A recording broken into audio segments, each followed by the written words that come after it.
திரு காலச்சக்கரம் நரசிம்மா அவர்களின் கால் அரை முக்கால் முழுசு. பேரழகான மனைவி வேணும்னு ஓடி ஓடி போய் ஒரு பைத்தியத்தின் கழுத்தில் தாலியை கட்டிட்டேன் ஆதர்ஷ். தேம்பி தேம்பி அழும் கார்த்திக்கை சமாதானம் செய்ய இயலாமல் திகைத்து போய் அமர்ந்திருந்தான் ஆதர்ஷ். கோடீஸ்வரி விதவை என்னை நல்லா கவனிச்சுப்பான்னு அர்ச்சனா கழுத்தில் தாலியை கட்டின ஆதர்ஷ். முதல் இரவிலே இறந்து போன அவள் கணவன் மேஜர் கௌதம் வந்து நிற்கிறான். அவள் அப்போ என்னை வீட்டை விட்டு விரட்டிட்டான்டா. கதறி அழுது தினேஷை பார்த்து மனம் கலங்கினான் ஆதர்ஷ். நான் வாணியை ரொம்பவும் நேசித்தேன்டா. அவளும் என்னை லவ் பண்ணினான். ஆனால் அவள் அம்மா ஹெலனும் எனக்குன்னு ஒரு அப்பா வந்து வச்சிருக்கானே தங்கப்பாண்டியன், அவனும் லவ் பண்ணுறாங்களாம். ஏற்கனவே எனக்கு ஆந்திரா, தெலுங்கானா, கர்நாடகா, மிசோராம்னு சித்தி. இப்போ என் லவர் ஃபானியும் எனக்கு தங்கச்சி முறையாக மாற்ற சதி நடக்குதுடா ஆதர்ஷ். ரேயோன் தலையில் அடித்து கொண்டு அழுதான்.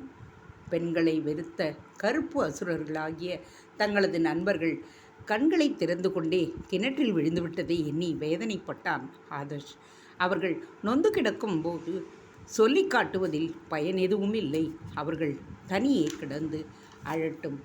மனதில் இருக்கும் பாரமாவது குறையும். பிறகு ஏதாவது சொல்லி சமாதானப்படுத்தலாம்.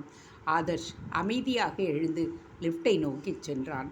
மொட்டை மாடிக்கு சென்று அமைதியாக திண்ணையில் அமர்ந்து சந்தியா காலத்தில் முளைத்து கொண்டிருந்த நட்சத்திரங்களை வேடிக்கை பார்த்து கொண்டிருந்தான். அவனும் சரி, அவன் நண்பர்களும் சரி, யாரும் என்று ஆஃபீஸுக்கு போகவில்லை. லைலா மஜ்னு பிளாட்டிலேயே முடங்கி கிடந்தனர். பெண்கள் ஏன் இப்படி ஆண்களை ஆட்டி படைக்கின்றார்கள்? ஆண்களும் ஏன் முட்டாள்தனமாக பெண்கள் இல்லாமல் வாழ மறுக்கின்றார்கள்? யோசித்து கொண்டே உட்கார்ந்திருந்த ஆதர்ஷ் லிஃப்ட் மேலே வந்ததையோ அதை திறந்து கொண்டு கங்கனா மொட்டை மாடியில் பிரவேசித்ததையோ கவனிக்கவில்லை. மெதுவாக அவனை நோக்கி வந்து அவனுடைய பின்புறமாக நின்றாள் கங்கனா. ஆதர்ஷ் திடுக்கிட்டு திரும்பி பார்த்தான். ஆதர்ஷ் கங்கனாதான் கைகளை கட்டியபடி நின்றிருந்தாள். தயவு செய்து விருட்டுன்னு எழுந்து போயிடாதீங்க. நான் உங்ககிட்ட பேசணும். உங்களை வசியம் செய்யவோ மயக்கவோ ஏமாற்றவோ உங்களை அவமானப்படுத்தவோ நான் இங்கே வரல. எனக்கு ஒரு பெரிய பிரச்சனை. அதை உங்களால் தான் தீர்க்க முடியும். அதை நீங்கள் காது கொடுத்து கேட்டிங்கன்னா எனக்கு பாதி பிரச்சனை தீர்ந்துடும். நான் பேசும்போது நீங்கள் பாதியிலே எழுந்து போயிட்டீங்கன்னா நான் பெருசாக பாதிக்கப்பட்டு விடுவேன். அதனால் நீங்கள் என்னோட பேச தயார்னு சொன்னீங்கன்னா நான் பேசுகிறேன். ஆதர்ஷ் திண்ணையிலிருந்து எழுந்து ஒரு ஓரமாக நின்றான். கங்கனா குழம்பினாள். உட்கார்ந்த இடத்திலிருந்து எழுந்து போய் தள்ளி நிற்கின்றான் ஆதர்ஷ். அவள் பேசுவதை கேட்கப் போகின்றானா, இல்லை அவளை அலட்சியப்படுத்துகின்றானா? அவளுடைய குழப்பத்தை புரிந்து கொண்டவன் போல் மெதுவான குரலில் சொன்னான் ஆதர்ஷ். நான் இன்னும் கீழே போகலை, மொட்டை மாடியில் தான் இருக்க. பேச வேண்டியதை பேசலாம். ஜிவ்வென்று உற்சாகம் பெறிட்டது கங்கனாவுக்கு. ஆதர்ஷ், நேற்று ஆஃபீஸ் பார்ட்டியில் நடந்தது எல்லாத்தையும் பார்த்தேன். உங்கள் நண்பர்கள் கார்த்திக், தினேஷ் மற்றும் ரேயோன் 3 பேர் வாழ்க்கையிலும் குழப்பம் ஏற்பட்டிருக்கு. ஆனால் இதுக்கு காரணம் இந்துவோ அர்ச்சனாவோ ஃபானியோ இல்லை. உங்கள் நண்பர்கள் தான் அவசரப்பட்டு தங்கள் ஆசைப்படி மனைவி அமையணும்னு தங்களோட வாழ்க்கையை பாழாக்கிக்கிட்டாங்க. இங்கே தான் நீங்கள் நிற்கிறீங்க. கொண்ட கொள்கையில் உறுதியாக இருக்கீங்க. அதனால தான் உங்கள் கம்பீரம் இன்னும் அதிகமாக எனக்கு தெரியுது. என்னை பற்றி நீங்கள் தப்பு தப்பான்னு நினச்சிருக்கீங்கன்னு தெரியுது.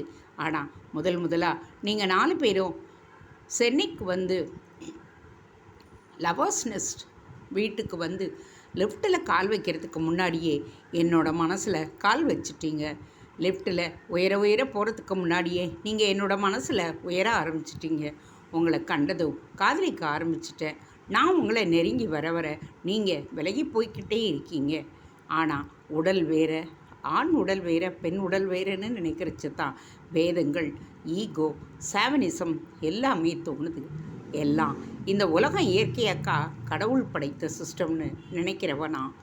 அன்றைக்கி எங்கள் அம்மா சொன்னது போல் ஆண் துணை இல்லாமல் வளர்ந்தவள் நான். அப்பா சின்ன வயசுலேயே இறந்துட்டார். அவருக்கு சொத்துக்கள் நிறைய இருக்குது. ஆனால் எங்களுக்கு ஒன்றுமே கிடைக்கல. காரணம், எங்கள் அம்மாவும் அப்பாவும் காதல் திருமணம் செஞ்சுக்கிட்டவங்க. என் அம்மாவுக்கு தெரியாத ஒரு விஷயம் எனக்கு தெரியும். சொத்துக்காக என் அப்பாவை கொலை செய்துட்டாங்க. எனக்கும் என் அம்மாவுக்கும் கூட குறி வைக்கப்பட்டது. உயிர் தப்பினா போதும்னு நாங்கள் கிளம்பிட்டோம். 2 பக்கம் உறவுக்காரங்களும் எங்களை கைவிட்டு விட்டாங்க.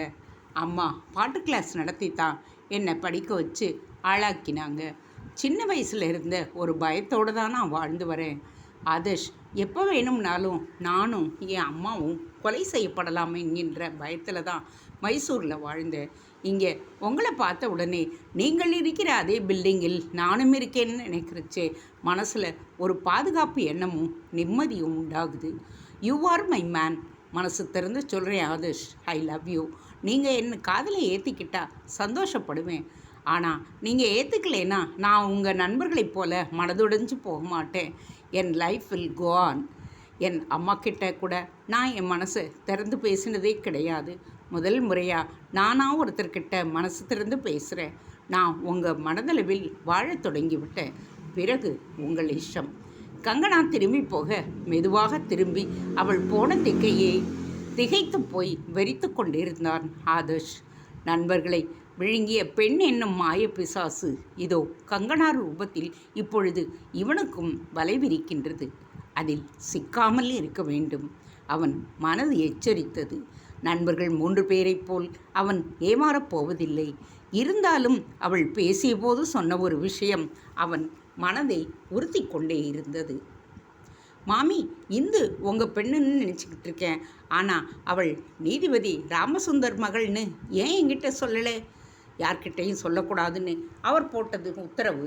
அவருக்கு 2 பெண்கள், இந்துஜா, சிந்துஜா.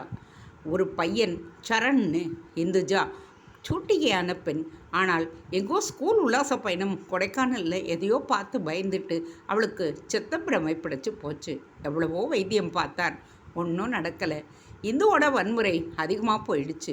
அவங்க வீட்டில் நான் சமையல் வேலை செஞ்சுக்கிட்டு இருந்தேன். சமூகத்தில் தனக்கு ஒரு பைத்தியக்கார பெண் இருக்கிறது தெரியக்கூடாதுன்னு என்கிட்ட அவளை ஒப்படைச்சிட்டு பார்த்துக்க சொன்னார். மாதம் எனக்கு சம்பளம் தரார். நான் தான் பொழுதுபோக்குக்காக மெஸ் நடத்திக்கிட்டு இருக்கேன். நீ இந்து கழுத்தில் தாலியை கட்டினது தெரிஞ்சால் பெரிய அமர்க்களம் ஆயிடும். அதனால் மெஸ் மாமி இடைவெளி விட அவளை கேள்வியுடன் பார்த்தான் கார்த்திக். அதனால் பட்ட காலிலே ஏற்படும் கெட்ட குடியை கிடும். அதனால் நான் சொல்கிறத கேளு. நீ அவள் கழுத்தில் தாலியை கட்டினது என்ன தவிர வேற யாருக்கும் தெரியாது. நீ ஓசப்படாமல் கிளம்பிப்போ. ஓ அம்மா அப்பாவை பார்த்து வைக்கும் பெண்ணை கல்யாணம் பண்ணிக்கிட்டு நிம்மதியாக இரு. இந்துவுக்கு சித்த சுவாதீனம் இல்லை. அவளை அப்படியே ரூமில் அடைப்பட்டு கிடக்கட்டும். நீ கட்டிய தாலியை ஓசப்படாமல் நான் கழட்டிடுறேன். அவள் அப்பாவுக்கு ஒன்றுமே தெரிய வேண்டாம், மாமி சொன்னாள். அப்போ அவர் அப்பாவுக்கு இன்னும் அவளுக்கு கல்யாணமானது தெரியாதா? இல்லை, தெரிஞ்சவா கல்யாணத்துக்கு அழைச்சிட்டு வந்தேன்னு தான் சொன்னேன். அப்படிலாம் வெளியில் அழைச்சிட்டு வராதுன்னு கத்தினார். ஆனால் பெண்ணை அழகாக அலங்காரம் பண்ணி அழைச்சிட்டு வந்திருக்கிறையே ஷபாஸ்னு என் கையில் 2000 ரூபாயை கொடுத்துட்டு போனார். ஆனால் ரொம்ப நாளைக்கு இந்த விஷயத்தை மூடி மறைக்க முடியாது. அதனால் நான் சொல்கிறதை கேளு. இந்த கல்யாணத்தை ஒரு பொம்மை கல்யாணமாக நினச்சிட்டு பேசாமல் நீ இந்துவை மறந்துட்டு உன் வாழ்க்கையை பாரு, அவ்வளவுதான் சொல்வேன். மாமி, தப்பாக நினைக்காதீங்க. நான் அவள் அழகில் மயங்கித்தான் அவள் கழுத்தில் தாலியை கட்டினேன். நேற்று பார்ட்டிக்கு வந்தப்போ அந்த அரங்கத்தில் இருந்த பெண்களில் இந்து தான் அப்சரஸ் மாதிரி அழகாக இருந்தா. நான் அந்த அழகை நேசித்ததால் அவளை கல்யாணம் செஞ்சுக்கிட்டேன். அவளை உண்மையாகவே லவ் பண்ணுறேன். பார்க்கலாம், எனக்கு கடவுள் மேலே நம்பிக்கை இருக்குது. அவள் குணமாயிடுவான்னு நான் நம்புகிறேன். அது வரைக்கும் நான் காத்துக்கிட்டு இருக்க போகிறேன். எப்படி இருந்தாலும் ஷீ இஸ் மை வைஃப். நான் உங்ககிட்ட ஒரு கோரிக்கை வைக்கிறேன். உங்களால் அதை நிறைவேற்றி தர முடியுமா? சொல்லு கார்த்திக். மாமி உண்மையிலேயே நெகிழ்ந்து போயிருந்தாள். நீங்கள் இந்த மெஸ் வேலையெல்லாம் மூட்டை கட்டி வச்சுடுங்க. நான் லட்சக்கணக்கில் சம்பாதிக்கிறேன். ஈசிஆரில் கடலை பார்த்த மாதிரி ஒரு பெரிய பங்களா வாங்க போகிறேன். நீங்களும் அல்லுடுவும் என்னோட வந்துடுங்க. நீங்கள் இந்துவை பார்த்துக்குங்க. நான் உங்களையும் அல்லுடுவையும் பார்த்துக்கிறேன். என்ன சொல்கிறீங்க கார்த்திக்? நிஜமாவே நான் உன்கிட்ட இதை எதிர்பார்க்கவே இல்லை. நீ இந்துவை கையை கழுவிட்டு ஓடி போயிடுதிலேயே குடியாய் இருப்பேன்னு நினச்சேன். ஆனால் நீ நல்ல குடும்பத்தில் தான் பிறந்தவன்னு காட்டிப்பட்ட. உன்னோட நல்ல மனசுக்கு விரைவிலேயே எல்லாம் நீ நினச்சபடியே நடக்கும். மாமியின் குரல் உடைந்திருந்தது. பின்னறையில் டிவியில் அக்னி சாட்சி படம் பார்த்து கொண்டிருந்த இந்துவின் காதிலும் கார்த்திக் பேசுவது கேட்டது. தன்னை மறந்து வீல் என்று அலறினாள் இந்து. அக்டோபர் 5 ஞாயிற்றுக்கிழமை. டைட்டானிக் கதாநாயகியான கேட் வின்ஸ்லெட் பிறந்த நாள்.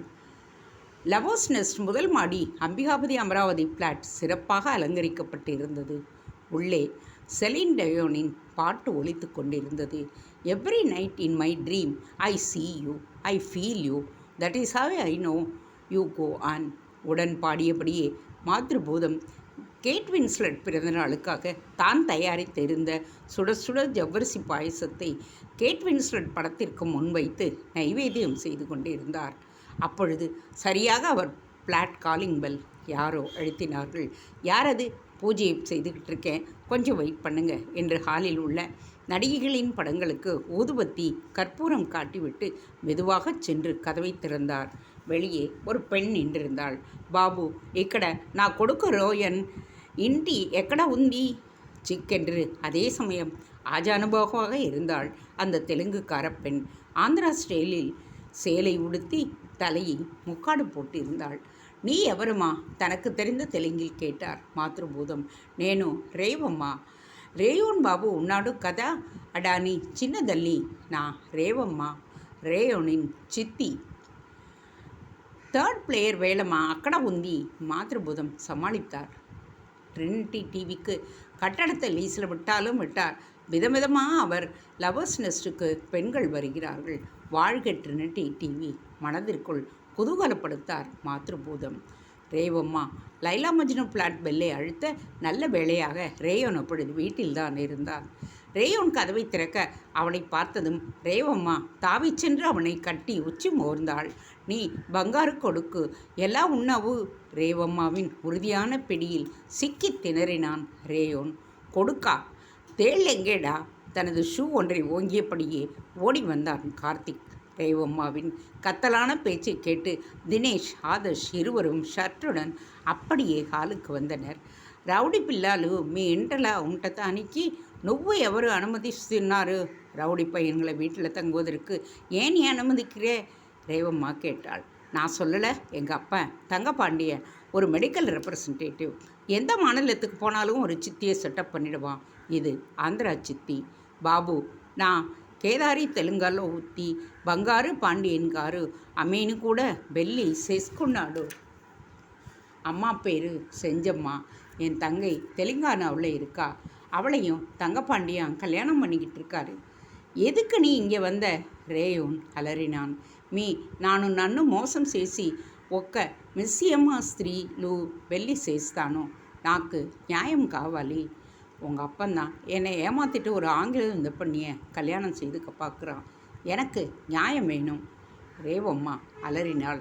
அவளை சமாதானப்படுத்துவதற்குள் கன்னட சித்தி, ரேயோனின் முன்னாள் காதலி, கேரள சித்தி, மும்பாய் சித்தி என்று சித்திகள் அணிதிரளத் தொடங்கிவிட்டனர். என்ன கன்றாவிடா இது? உன் சித்திகளை அழைச்சிக்கிட்டு வெளியே போடா, கார்த்திக் கத்தினான். அதானே எங்கள் பிரச்சனையே தேவலாம் போல இருக்கு. உன் பிரச்சனை நாத்தமான ஆறுது, தினேஷ் சொன்னான். என்ன கலாட்டா இங்கே? இந்தாங்க, ஆளுக்கு ஒரு ஸ்பூன் ஜவ்வரிசி பாயசம் சாப்பிடுங்கோ. கிண்ணத்தில் பாயசத்தை நீட்டினார் மாத்ருபூதம். சரோஜு ஏமி விசேஷாலு? ரேவம்மா பாயசத்தை டபராவோடு வாங்கி கொண்டாள். ఈరోజు మడానికి హెరోయిన్ కేట్ కదా వాళ్ళు ஜன்மதினாலு. ரேயோன் பல்லை கடித்தான். ரொம்ப அவசியம். அவனுக்கு மொழிபெயர்ப்பு வேற. இந்த அம்மா யாரு? மாத்ருபூதம் கேட்டார். ரேயோனோட ஆந்திரா சித்தி. இன்னும் சென்ட்ரலுக்கு ரயில் வர மாதிரி தெலுங்கானா சித்தி, கர்நாடக சித்தி, கேரளா சித்தி, பாம்பே சித்தி, மிசோரம் சித்தின்னு வந்துக்கிட்டே இருக்காங்க, தினேஷ் சொன்னான். அமைதியாக ஒரு ஓரத்தில் நின்று எல்லாவற்றையும் பார்த்து கொண்டிருந்தான் ஆதர்ஷ். அவனுக்குள் எரிச்சல் கூடிக்கொண்டே இருந்தது. ஆண்கள் ஏன் இப்படி பெண்களின் பின்னால் அலைகிறார்கள்? கொஞ்சமாவது கட்டுப்பாடு வேண்டாமா? சரியாக பாணியின் அம்மா ஹெலன் ரேயோனின் அப்பா தங்கபாண்டியனுடன் மேலே வந்தாள். ரேயோன் தம்பி, உங்கள் அப்பாவை லவ் பண்ணுறேன். நாங்கள் இருவரும் செயின்ட் ஆண்டர்சன் சர்ச்சில் ரிங் மாற்றிக்க போகிறோம். அதனால் இனிமே பாணி பின்னாடி சுற்றுறத நிப்பாட்டிடுங்க. நீங்கள் 2 பேரும் அண்ணன் தங்கச்சி. ஹெலன் சொன்னதும் ரேவம்மா உக்கிரத்துடன் அவன் மீது பாய்ந்தாள். ஹெலனும் ரேவமாவும் ஒருவர் முடியை ஒருவர் பிடித்து கொண்டு கட்டிப்புரள லவாஸ் நெஸ்ட் அதிர்ந்தது. அவர்களை விளக்க முடியாமல் அனைவரும் தடுமாற அவர்களின் கூப்பாட்டை கேட்டு கங்கனா மேலே வந்தாள்.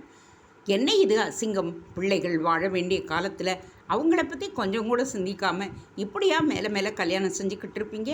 கொஞ்சமாவது யோசிக்க வேண்டாமா என்று தரையில் புரண்டு இருந்த ரேவமாவையும் ஹெலனையும் பிரித்து விட்டாள். மிஸ்டர் தங்கபாண்டியன், பாவம் ரேயோன், அவன் வாழ்க்கையை பற்றி நினைக்க முடியாமல் உங்களையும் உங்கள் மனைவிகளையும் சமாளிக்கவே அவனுக்கு நேரம் சரியாக இருக்குது. போதாக்குறைக்கு உங்கள் பாரத விலாஸ் மனைவிகள் அவன்கிட்ட இது வேணும் அது வேணும் வாங்கணும் அப்படின்னு பணம் கேட்குறாங்க. ரேயோன், ஃபானி காதல் வாழ்க்கைக்கு உங்கள் லீலைகள் தடுப்பு அணை போடுது. அதை நீங்கள் எப்போ தான் உணர போகிறீங்க? மிஸ்டர் மாதிருபூதம், நீங்கள் தான் எப்படியாவது ரேயோன் ஃபானி கல்யாணத்தை நடத்தி வைக்கணும். சீக்கிரம் அதுக்கு ஏற்பாடு பண்ணுங்க. மிஸ்டர் தங்கபாண்டியன், நீங்களோ உங்கள் திடீர் மனைவிகளோ இனிமேல் ரேயோனுடைய வாழ்க்கையில் குறுக்கிடக்கூடாது. உங்கள் மனைவிகளை அழைச்சிக்கிட்டு கிளம்புங்க. கங்கனா சொல்ல தங்கபாண்டியன் ரேயோனை வருத்தத்துடன் பார்த்தார். I am sorry my boy, நிச்சயம் உன் கல்யாணத்துக்கு நான் வரேன்னு சொல்லிவிட்டு ரேமாவோடும் வெளியே சென்றார். ஹெலன் தன் மகள் ஃபானியை கட்டி அணைத்தாள். சாரி மை டார்லிங், அந்த தங்கபாண்டியன் என்னை மயக்கிட்டார். நல்ல காலம் கங்கனா என் கண்ணை திறந்துட்டா. ஐ வாஸ் சைல்டிஷ், ஹெலன் சொன்னாள். அப்பாடி, பிரச்சனை ஒரு வழியாக தீர்ந்தது. ரேயோன் கங்கனாவின் பக்கமாக நன்றியுடன் பார்த்துவிட்டு பாணியை காதலுடன் நோக்கினான். ரிசப்ஷனிஸ்ட் பவித்ரா போனில் தினேஷை அழைத்தாள். மிஸ் தினேஷ், உங்களுக்கு ஒரு விசிட்டர் ரிசப்ஷனில் காத்திருக்கிறாங்க.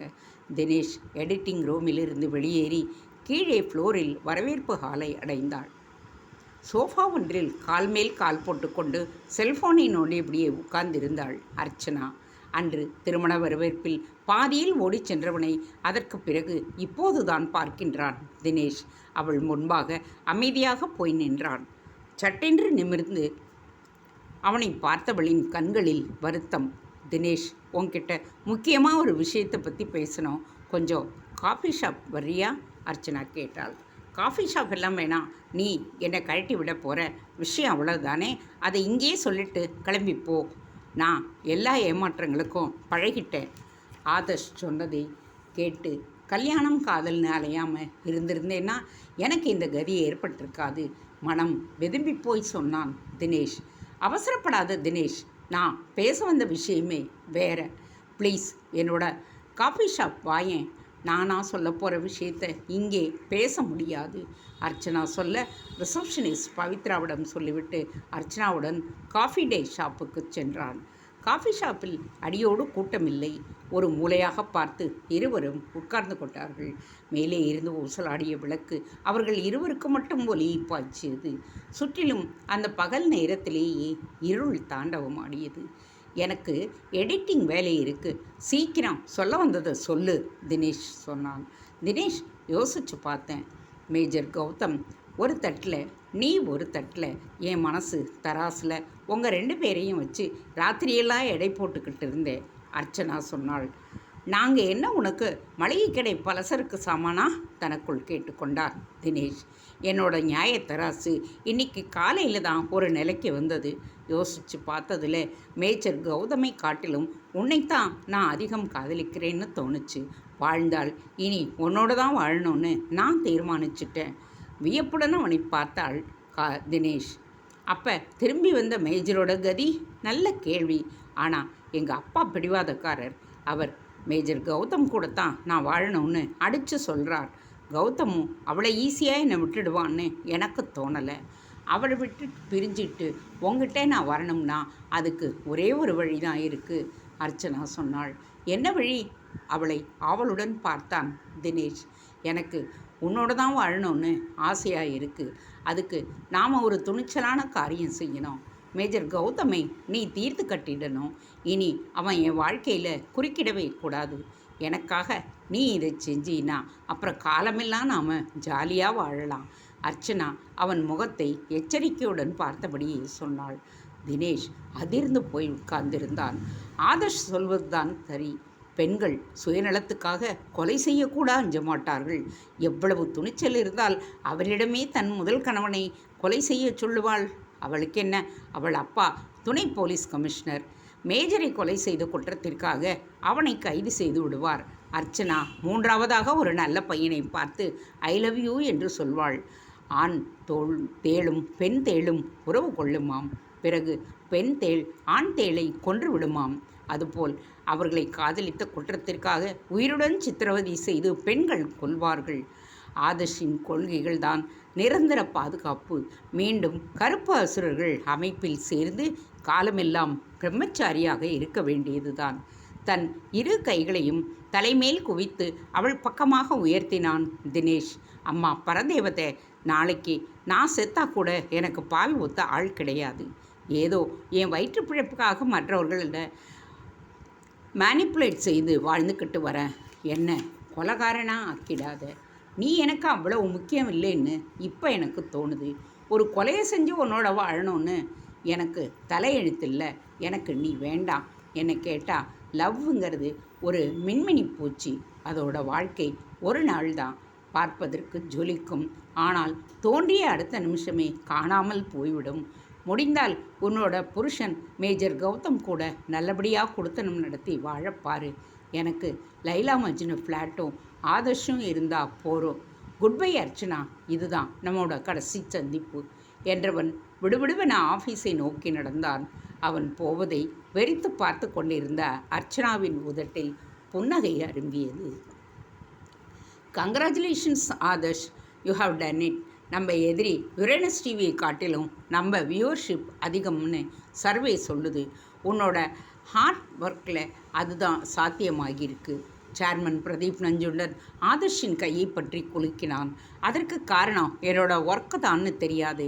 ஆனால் யுரேனஸ் டிவியின் உயர் அதிகாரிகள் எல்லோருமே பெண்கள் என்பதால் அவங்கள ஜெயிச்சு காட்டணுங்கிற உத்வேகம் கூட அதுக்கு காரணமாக இருக்கலாம். ஆதர்ஷ் அமைதியாக சொல்ல தன் எதிரே இருந்த நாற்காலியை சுட்டி காட்டினான் பிரதீப். இன்னுமா உன்னோட எண்ணங்களை நீ மாற்றிக்கல பிரதீப்? நம்ம வியூவர்ஷிப் ஏறினதுக்கு சிஇஓ கங்கனாவும் தான் காரணம். அதை நீ மறந்துடக்கூடாது பிரதீப் சொன்னான். எல்லாமே டீம் ஒர்க் தான்னு எனக்கு தெரியும் பிரதீப். ஆனால் எல்லோரும் டீமாக வேலை பார்க்குறோங்கிறதுக்காக அவங்க எல்லோரும் ஆஃபீஸில் வேலையை தாண்டி உறவு வச்சுக்க முடியாது. ஒவ்வொருவருக்கும் ஒரு தனித்தன்மை இருக்குது. அதை பாதுகாக்க எல்லோருக்கும் உரிமை இருக்குது. பெண்களோடு சேர்ந்து வேலை பார்க்க முடியாதுன்னு நான் சொன்னேன். என் நண்பர்களும் அப்படித்தான் சொன்னாங்க. ஆனால் தன்னையும் அறியாமல் கண்ணை திறந்துக்கிட்டு பாழுங்கணத்தில் விழுந்துட்டாங்க. அவங்க படும் சிரமத்தை எல்லாம் பார்த்து என்னோட வைராக்கியம் இன்னமும் உறுதியாக ஆயிடுச்சு ஆதர்ஷ் சொன்னான். சில விஷயங்களை நான் சொல்ல முடியாது ஆதர்ஷ். போக போக நீங்களே புரிஞ்சுப்பீங்க. பெண்கள் இல்லாத வாழ்க்கை பாலைவனம். பெண்களோட உறவு மிகவும் சிரமமான ஒன்று தான். ஆனால் அது தவிர்க்க முடியாதது. அம்மா நம்ம பெற்று தாய்ப்பால் கொடுத்தாங்க. சகோதரி கூட பிறந்து நமக்கு அன்பை கொடுத்தாங்க. மனைவி நம்ம தேடி வந்து அரவணைப்பு தராங்க. மகள் இறுதி காலத்தில் நமக்கு பாதுகாப்பு தராங்க. ஒரு ஆண் பலசாலியாக இருந்தாலும் அவன் வாழ்க்கை பெண்ணை சார்ந்துதான் பயணிக்கின்றது. உனக்கு இப்போ புரியாது ஆதர்ஷ். இப்போ இளமை தொள்ளாட்டம் போடுறதால பெண்களை நாம் கிள்ளுக்கீரையான்னு நினைக்கிறோம். வயசான காலத்தில் ஒரு பேச்சு துணைக்கு நம்ம பாத்ரூமுக்கு கையை பிடிச்சி அழைச்சிக்கிட்டு போகிறப்ப மனைவி என்கின்ற உறவு தெய்வீகமாக தோணும். கடைசி காலத்தில் வெந்நீர் வச்சு கொடுக்கக்கூட ஆள் இல்லாமல் பலர் கஷ்டப்படுறாங்க பிரதீப் சொல்ல ஆதர்ஷ் அமைதி காத்தான். நிச்சயம் ஒரு நாள் உனக்கு நான் சொல்கிறது புரிய வரும். பைதவே, உன்கிட்ட ஒரு முக்கியமான விஷயம் சொல்லணும். நான் கல்யாணம் செஞ்சுக்க முடிவு செஞ்சுட்டேன். ஆதர்ஷ் வியப்புடன் அவனை பார்த்தான்.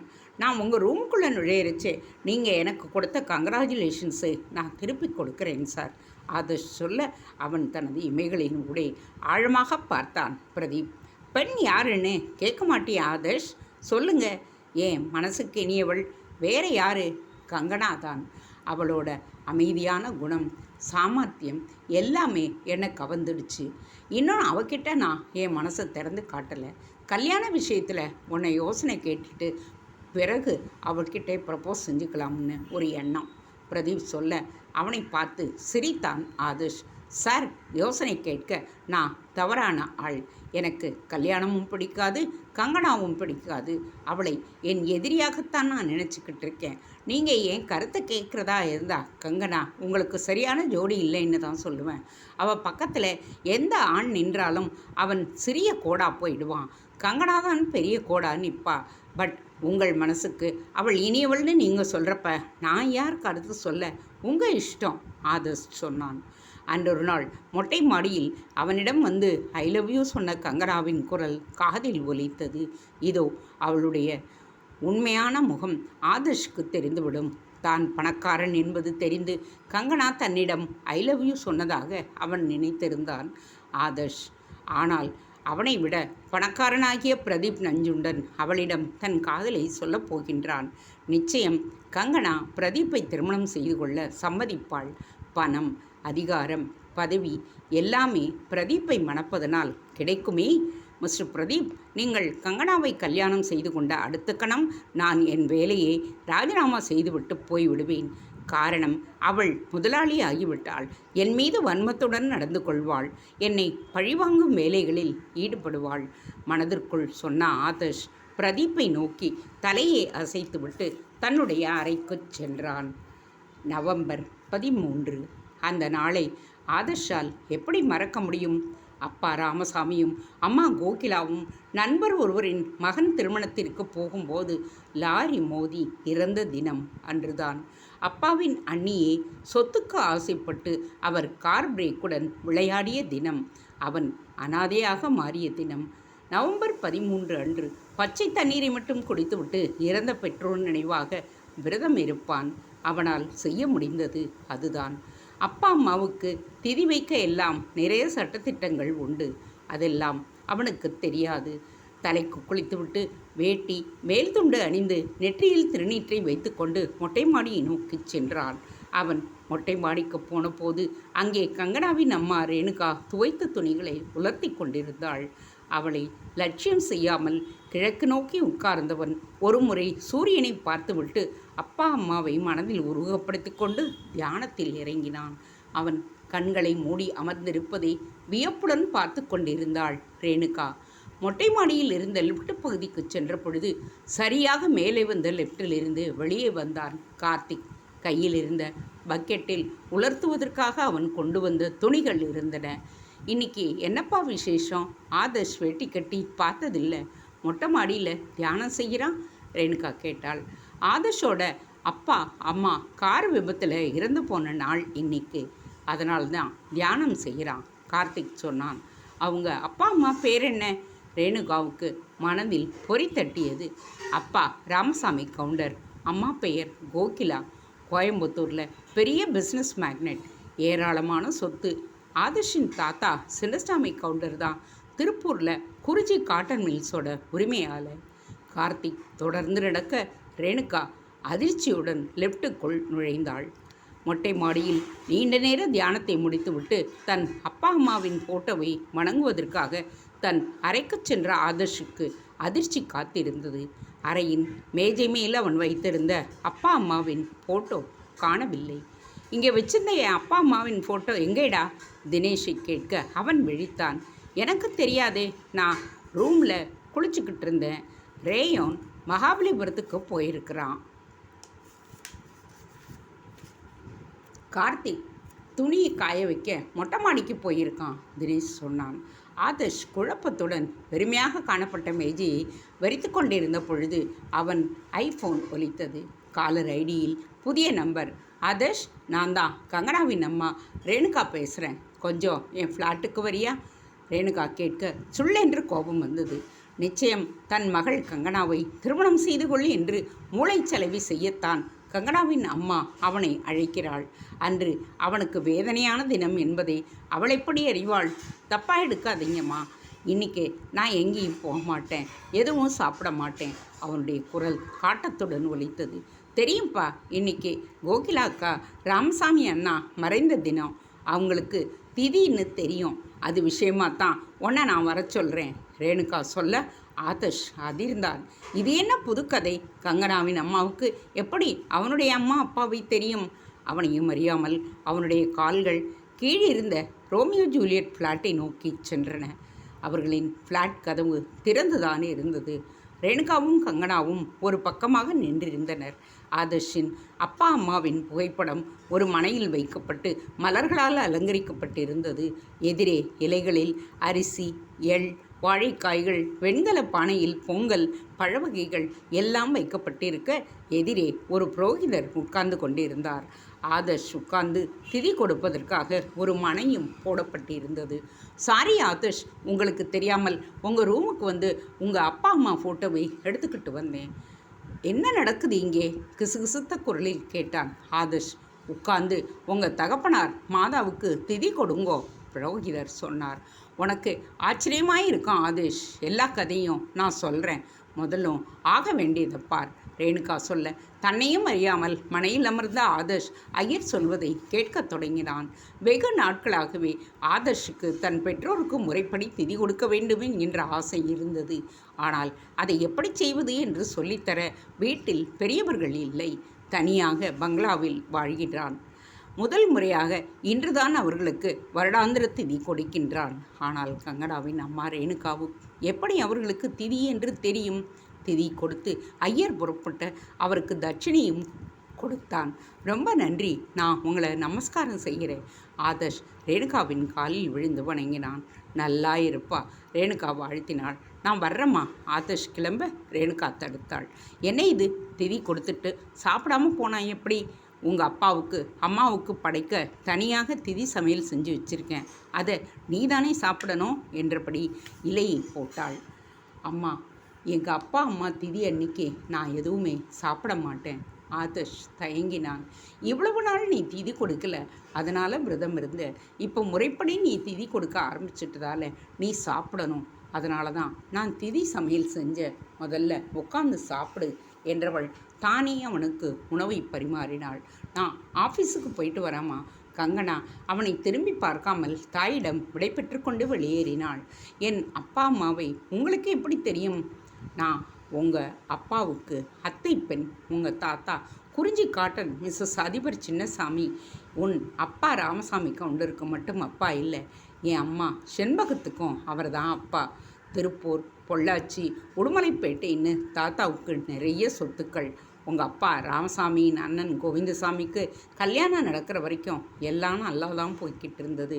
கோவிந்தசாமிக்கு விசாலாட்சி பொண்டாட்டியாக வந்தவுடனே பிரச்சனை தான். அவளுக்கு புகுந்த வீட்டில் யாரையுமே பிடிக்கல. முதல்ல எங்கள் குடும்பத்தை குறி வச்சா உறவு விட்டு போகாதுன்னு சொல்லி என்னை உங்கள் அப்பா ராமசாமிக்கு கல்யாணம் பேசினா. உறவு விட்டு போகக்கூடாது என்பதை விட சொத்து வெளியே போயிடக்கூடாது என்கிறது தான் அவளோட எண்ணம். தாத்தா சின்னசாமிக்கு பாரிசை நோய் தாக்கி படுத்த படுக்கையாக இட்டார். விசாலாட்சிக்கு அது எளிதாகி போய்விட்டது. நான் அந்த சமயத்திலே கங்கனாவோட அப்பா ராஜதுரையை காதலிச்சுக்கிட்டு இருந்தேன். விசாலாட்சி அண்ணியின் அம்மாவை வற்புறுத்தி எனக்கும் என் முறை மாமமான உங்கள் அப்பாவுக்கும் கல்யாணம் பேசினாங்க. கல்யாணமும் நிச்சயம் ஆயிடுச்சு. கல்யாணத்துக்கு முதல் நாள் நான் என் காதலனோடு ஓடி போயிட்டேன். விசாலாட்சி தகவலை கேள்விப்பட்டு பெரிய அமர்க்களம் செய்தாள். வேறு வழி இல்லாமல் உங்கள் அப்பா ராமசாமி கல்யாணத்துக்கு வந்த உங்கள் அம்மா கோகிலாவை திருமணம் செஞ்சுக்கிட்டா. கோகிலா குறிஞ்சி தாத்தா சின்னசாமியோட தங்கர் பேத்தி தான். எப்படியோ என்னை கோகிலா காப்பாற்றிட்டா. விசாலாட்சியோட கெடுபிடியில் கோகிலா ரொம்பவும் அவசியப்பட்டான்னு கேள்விப்பட்டேன். ஆனால் நான் ஓடி போயிட்டதால் என்னை எல்லோரும் தலைமொழிகிட்டாங்க. எனக்கு வர வேண்டிய அம்மா செண்பகத்தோட சொத்துக்கள் எல்லாம் விசாலாட்சிக்கு போயிடுச்சு. ரேணுகா சொன்னாள். அப்படின்னா நீங்கள் எனக்கு அத்தை முறையா? திகைப்புடன் கேட்டான். ஆமாம், ரொம்ப நாள் பிள்ளை இல்லாமல் இருந்தால் கோகிலாவும் ராமசாமியும். அதற்கு காரணம் அவங்களுக்கு எதையோ கலந்து கொடுத்து குழந்தை பிறக்காமல் பார்த்துக்கிட்டா விசாலாட்சின்னு எங்கள் அம்மா செண்பகம் சொல்லிக்கிட்டே இருப்பா. ஆனால் அதையெல்லாம் தாண்டி நீ பிறந்திருக்க ஆதர்ஷ். என் அம்மா செண்பகம் இறந்து போனதும் எனக்கு பிறந்து விட்டு தொடர்பு எல்லாமே அறுந்து போயிருந்தது, ரேணுகா சொன்னாள். திருப்தியாக சாப்பிட்டு விட்டு எழுந்தான் ஆதர்ஷ். அம்மா கையால் சாப்பிட்ட திருப்தி கிடைச்சதுமா எனக்கு இன்னைக்கு தான் மதர்ஸ் டே என்று சொல்லிவிட்டு வெளியே சென்றான் ஆதர்ஷ். லிஃப்டில் போன பொழுது அவன் கண்கள் கலங்கி இருந்தன. தேங்க்ஸ் ஃபார் வாட்சிங். Please subscribe.